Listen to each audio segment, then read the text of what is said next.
Boa noite a todos, sejam muito bem-vindos. A mensagem de hoje traz o título Aprendamos quanto antes. Entre os que se referem a Jesus Cristo, podemos identificar duas grandes correntes diversas entre si: a dos que o conhecem por informações e a dos que lhe receberam os benefícios. Os primeiros recolheram notícias do Mestre nos livros ou nas alheias exortações. Entretanto, caminham para a situação dos segundos, que já lhe receberam as bênçãos. A estes últimos, com mais propriedade, dever-se-á falar do Evangelho. Como encontramos o Senhor na passagem pelo mundo, às vezes sua divina presença se manifesta numa solução difícil de problema humano, no restabelecimento da saúde do corpo, no retorno de um ente amado, na espontânea renovação da estrada comum para que nova luz se faça no raciocínio. Há muita gente informada com respeito a Jesus e inúmeras pessoas que já lhe absorveram a salvadora caridade. É indispensável, contudo, que os beneficiários do Cristo, tanto quanto experimentam alegria na dádiva, sintam igual prazer no trabalho e no testemunho de fé. Não bastará fartarmos-nos de bênçãos, é necessário colaborarmos, por nossa vez, no serviço do Evangelho, atendendo-lhe o programa santificador. Muitas recapitulações fastidiosas e muita atividade inútil podem ser peculiares aos espíritos meramente informados. Todavia, nós que já recebemos infinitamente da misericórdia do Senhor, aprendamos, quanto antes, a adaptação pessoal aos seus sublimes desígnios. Mensagem retirada do livro Pão Nosso. Boa noite a todos. Mais uma vez é um prazer estar aqui com vocês para nós trocarmos essa ideia sobre temas envoltos à doutrina dos espíritos, né? Nesta noite de hoje trouxemos o tema relativo ao capítulo 26 do Evangelho segundo o Espiritismo, que tem como tema Dai de graça o que de graça recebestes. Esse é o título do capítulo, né? Dentro desse capítulo tem outros subtítulos aí que a gente vai tratar também. O primeiro subtítulo desse capítulo, ele tem como tema o dom de curar. Nós sabemos que existem pessoas, né, que, independente da vertente religiosa que segue, independente de critérios, vamos dizer assim, que a gente às vezes pensa, nossa, uma pessoa que possa ser portador do dom da cura tem que ser assim, assado, isso, aquilo. A gente já pensa, já lembra, tem que ser um Chico Xavier, tem que ser um Divaldo Franco, tem que ser um Arigó, né? E não é bem assim, né? O dom da cura, ele é inerente a algumas pessoas que, no plano espiritual, assim como outras espécies de dons, outras espécies de mediunidade, eles assumiram este encargo, vamos dizer assim, de curar, né? Ou de exercer outros tipos de mediunidade, né? Mas falando aqui do dom de curar. Lá no livro de Mateus, no capítulo 10, versículo 8, Jesus diz aos apóstolos o seguinte: restituí a saúde aos doentes, ressuscitai os mortos, curai os leprosos, expulsai os demônios, dai de graça o que de graça recebestes. E o que Jesus quis dizer com isso? Aquilo que a gente já teceu brevemente aqui no nosso prolegômeno, no nosso estudo, vamos dizer assim, né? O dom da cura é algo que, por algum motivo, talvez uma missão para os espíritos missionários, ou de repente até mesmo uma forma de expiação, uma forma de melhorar o espírito, de evoluir o mais breve possível, é um dom que nós, ou melhor, é um compromisso que nós assumimos no plano espiritual antes de reencarnarmos, né? Falando somente do dom da cura. E esse dom, por assim dizendo, que não é um privilégio de ninguém, na verdade, é uma grande responsabilidade, um grande compromisso, ele foi nos dado de graça. né? Nós não fizemos nada para desenvolver esse dom, por assim dizendo, né? Nós não pesquisamos, nós não estudamos, nós não labutamos em cima deste dom, no desenvolvimento deste dom. Foi um dom, né? Um dom, e abre um parênteses, um compromisso que nós mesmos assumimos. E nós assumimos para exercitá-lo gratuitamente, porque veio de graça, né? Não nos é lícito cobrar para ministrar curas, né? Aqueles que portam esse dom, essa mediunidade, tá? E não pode ser objeto de comércio, resumidamente, não pode. Seguindo aqui no capítulo 26, sobre as preces pagas. Vamos nos valer novamente da leitura bíblica, lá do livro de Lucas, no capítulo 20, versículo 45 a 47. Disse em seguida aos discípulos, diante de todo o povo que o escutava: tende cuidado com os escribas que se exibem a passear com longas túnicas, que gostam de ser saudados nas praças públicas e de ocupar os primeiros assentos nas sinagogas e os primeiros lugares nos banquetes, que, a pretexto de longas preces, devoram as casas das viúvas. Essas pessoas receberão condenação mais rigorosa. O que Jesus quis dizer ali com devoram as casas das viúvas? Ele quis dizer que apropriam-se das fortunas. Foi uma forma que Jesus encontrou naquela época, decorrente dos costumes da época, decorrente da cultura da época, da forma de se expressar da época de Jesus.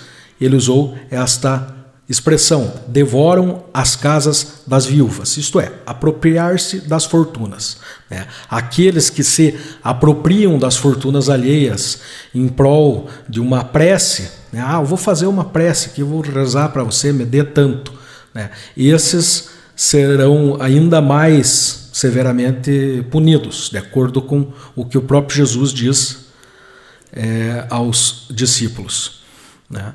E por quê, pessoal? Por quê? É porque a prece ela é uma espécie de caridade.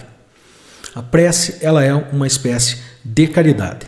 É, como diz o Evangelho, um impulso do coração. É um desejo, um anseio que você que está fazendo a prece exprime em favor do próximo, em favor de uma dor alheia, né? E leva aquele teu anseio, aquela tua vontade de ver aquele irmão teu com aquela mazela reduzida ou eliminada, você leva esse teu sentimento aos pés de Deus, ao conhecimento de Deus, e exprime aquela tua vontade. Então, a prece ela é uma espécie de caridade, né? E, consequentemente, a cobrar por ela não é lícito. Não é lícito monetizar uma prece, porque é um ato de caridade, né? E mais, você não fazer uma prece, não fazer uma oração a uma pessoa porque você não está ganhando nada, é uma falta de caridade, é uma falta de humanidade muito grande, né? Isso, vamos dizer assim, eu tenho certo receio de repente não acabar ofendendo algumas religiões irmãs aí, mas então vamos usar o Centro Espírita como exemplo. Você faça uma doação para o centro, que o centro está precisando disso, daquilo, que nós vamos fazer uma oração para você que vai eliminar o problema da tua vida. Primeiro, é uma grande mentira. Porque você fazer uma oração prometendo um resultado é um engodo, uma enganação, um charlatanismo sem igual. Porque ninguém pode, ninguém tem esse condão, vamos dizer assim, de prometer o resultado de uma coisa, né, de uma oração. Não pode, simplesmente isso, né? E ainda mais, né, tem essa agravante de você estar cobrando, estar comercializando um intermédio com Deus, vamos dizer assim. Então simplesmente não pode, não é lícito, não é permitido fazer esse tipo de coisa, né? Uma pessoa que quer se unir a outra, né? Uma pessoa que quer casar com outra pessoa, né? Aí, mas não tem dinheiro para pagar. Não, então não vai casar. Isso é falta de caridade, né? Por quê? Porque Deus ele não vende esses benefícios que ele concede, né? Ele não vende e não autoriza, não outorga a ninguém vender esses benefícios que Deus nos dá gratuitamente conforme o merecimento e a necessidade de cada um. Então fica a pergunta, né? Por que alguém que não é o distribuidor da bênção, né, que o distribuidor da bênção única e exclusivamente é Deus, que não pode garantir, né, a obtenção do resultado daquela bênção, cobraria um pedido que talvez não possua nenhum resultado, né? É um engano, é uma grande enganação você cobrar, né, e pagar por uma prece, uma bênção, algo que vem de Deus e que Deus nos dá de graça. É um grande engano. E ainda tem, nessa circunstância, ainda tem um efeito chicote, um efeito rebote, vamos dizer assim, para aquele que paga para fazer para uma terceira pessoa fazer uma prece por ela. Ela se sente na liberdade, vamos dizer assim, de não fazer a parte dela. Eu estou pagando. Muitas pessoas, né? Não vamos generalizar. Eu ajudo a igreja, eu ajudo o centro espírita, então eu posso fazer o que eu quiser da minha vida, né? Aqui, como diz aqui, exatamente como está aqui no Evangelho segundo o Espiritismo, as preces pagas têm ainda outro inconveniente. Aquele que as compra se julga, na maioria dos casos, dispensado de orar por ele próprio, já que se considera quite desde que deu o seu dinheiro. E o que a gente vê na prática, ainda mais uma cidade pequena como a nossa, é justamente isso. A pessoa faz uma contribuição, contribui lá com determinado tipo de igreja, determinado tipo de religião, e simplesmente, eu contribuo com a igreja, eu estou salvo. Também não é bem assim, né, gente? Então a prece, ela é um ato, só recapitulando, um ato de caridade, um exercício que nós devemos fazer, inclusive orar pelo próximo, nos compadecer pela dor alheia, ter compaixão pelo problema do outro, a ponto de nós exprimir essa vontade a Deus, de ver o problema do terceiro, ver o problema do nosso irmão sanado, ou diminuído, reduzido, né? Esse é um exercício para nós, exercitarmos a compaixão e exercitarmos esta forma tão bela de caridade que é a oração ao nosso próximo. Então, cobrar para rezar, nunca, gente, fujam. E seguindo ao tema aqui, os mercadores expulsos do templo. Vamos fazer a leitura novamente do texto bíblico que diz assim: eles vieram em seguida a Jerusalém, e Jesus, entrando no templo, começou por expulsar dali os que vendiam e compravam. Derrubou as mesas. Faltou zóio aqui, povo. Derrubou as mesas dos cambistas e os bancos dos que vendiam pombos, e não permitiu que alguém transpassasse qualquer utensílio pelo templo. Ao mesmo tempo, os instruía dizendo: não está escrito, na minha casa será chamada casa de oração por todas as nações? Entretanto, fizestes dela um covil de ladrões. Os príncipes dos sacerdotes, ouvindo isso, procuravam meio de o perderem, porque o temiam, pois o povo estava maravilhado pela sua doutrina. Isso, mais tarde, ganhou um nome bem peculiar, que talvez vocês já ouviram falar, chamado simonia. Simonia, em alusão a um episódio ocorrido com o apóstolo Pedro, onde o mago Simão ele tentou comprar do apóstolo Pedro o segredo de se evocar o Espírito Santo.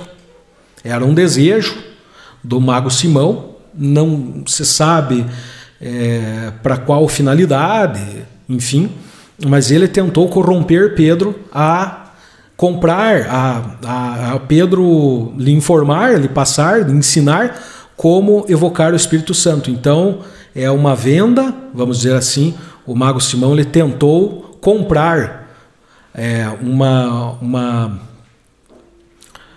um utensílio, algo divino, que é como que se fazia para evocar o Espírito Santo. Então, a venda do tráfico das coisas santas ficou denominado como simonia, que foi veementemente condenado por Jesus, né, sobre qualquer forma. Sob qualquer forma não se deve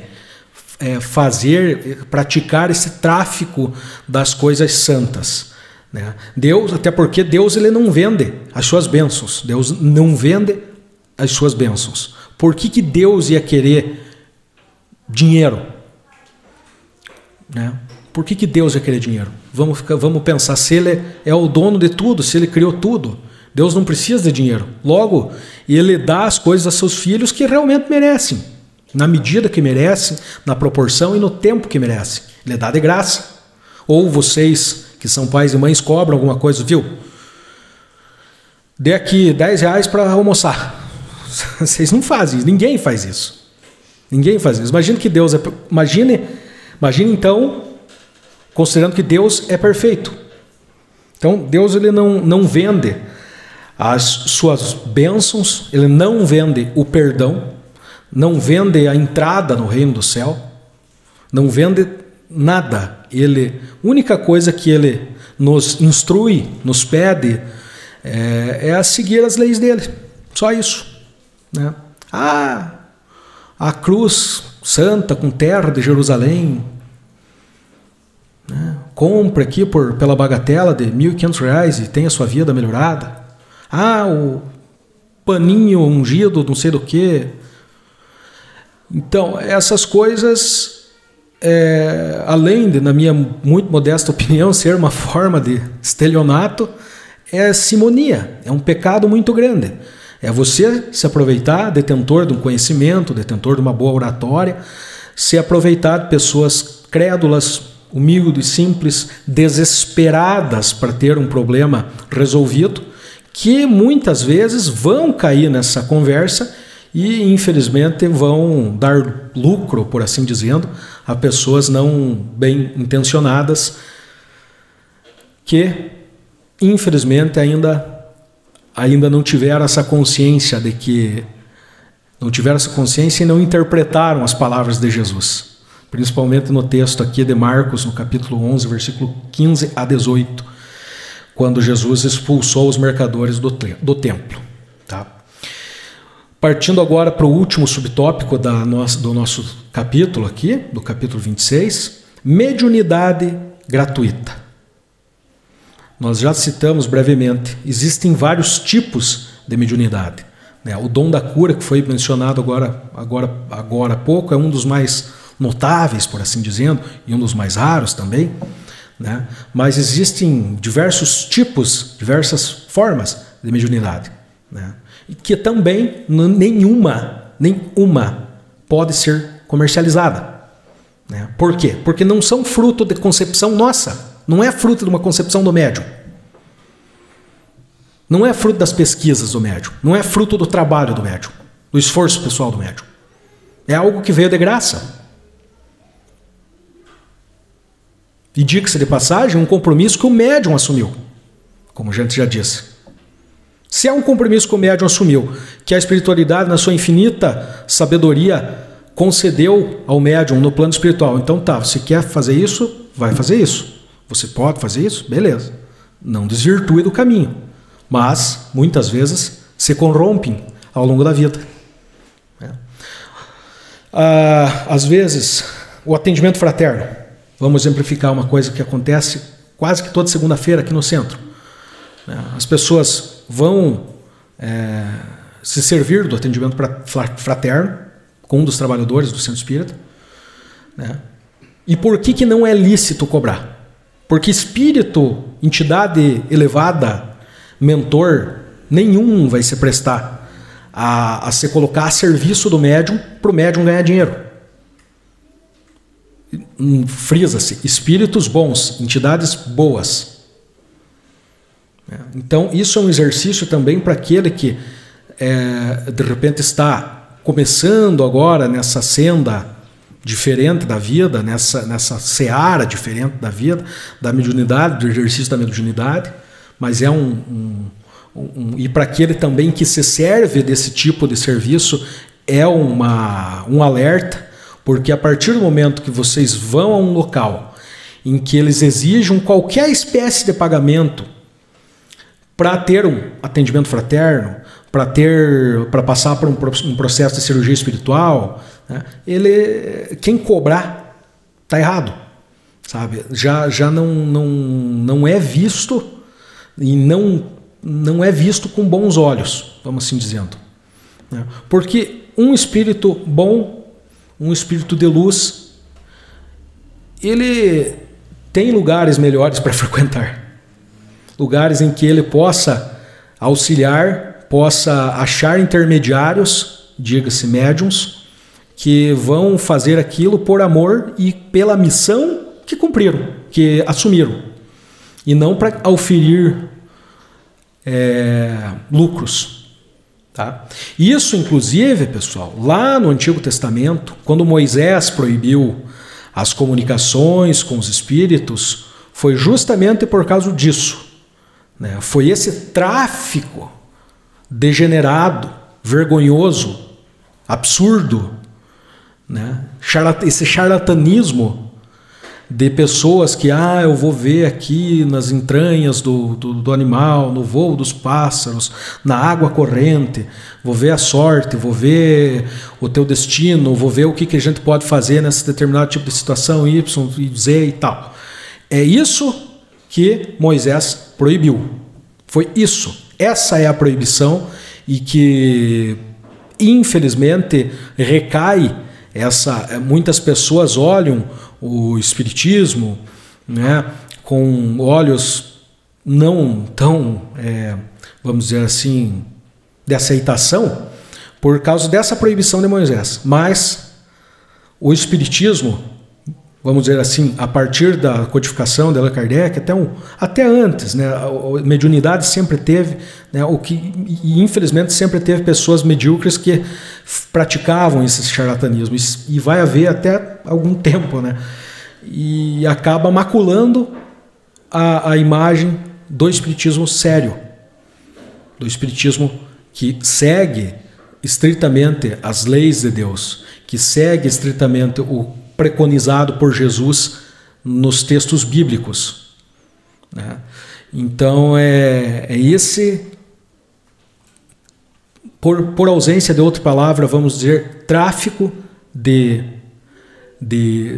milagres, promovido lá naquela época, que veio a culminar na proibição de Moisés, que até hoje as pessoas olham o espiritismo com certa desconfiança, mas seguindo o que Jesus preconiza, não cobrando, fazendo tudo conforme as leis de Deus, do amor, da caridade, não monetizando, não vendendo a mediunidade, nem preces, as coisas estão no caminho certo. Por isso, pessoal, fica o alerta a todos nós que estão aqui presentes, ao pessoal que nos assiste pelos nossos canais, que quando vocês se depararem com alguém que diga vamos ler a tua sorte, vamos tirar em tal coisa, em isso e aquilo, mas dá R$500, R$200 aí, fujam. É cilada. Tá bom? Uma boa noite a todos, obrigado pela atenção de vocês.